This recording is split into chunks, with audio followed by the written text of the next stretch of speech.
ট্রাক্টরটি নামানো হচ্ছে, আপনারা দেখুন।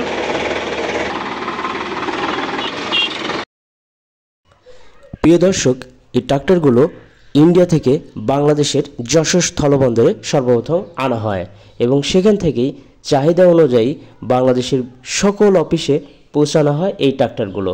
আপনারা দেখছেন সোনালিকা DI50 RX মডেলের একটি ট্রাক্টর, যার হর্স পাওয়ার 50।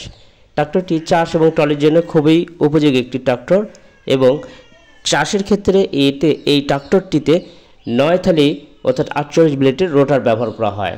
এই ট্রাক্টরগুলো এক এক করে ট্রাক থেকে নামানো হচ্ছে। আপনারা দেখুন কিভাবে ট্রাক থেকে ট্রাক্টর আনলোড করা হয়।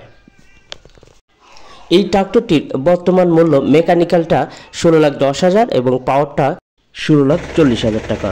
এই ভিডিওটি যদি পুরাতন হয়ে যায় সেক্ষেত্রে দাম কিন্তু ট্রাক্টরের বাড়বে, সেক্ষেত্রে ভিডিওর সাথে সামঞ্জস্য রেখে দাম কম বেশি হবে। তো কীভাবে ট্রাক্টরগুলো আনলোড করা হয় দেখুন। প্রত্যেকটা গাড়ি একটি একটি করে নামিয়ে এখানে রাখা হয়েছে।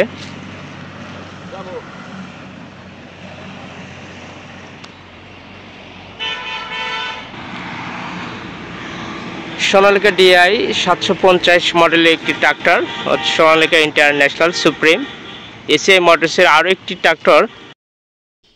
এই ট্রাক্টরটিতে 48 ব্লেডের রোটার ব্যবহার করতে পারবেন। খুবই তেল সাশ্রয়ী একটি ট্রাক্টর। প্রিয় বন্ধুরা, আপনারা ভালো থাকবেন। ভিডিওটি ভালো লাগলে অবশ্যই লাইক ও সাবস্ক্রাইব করুন।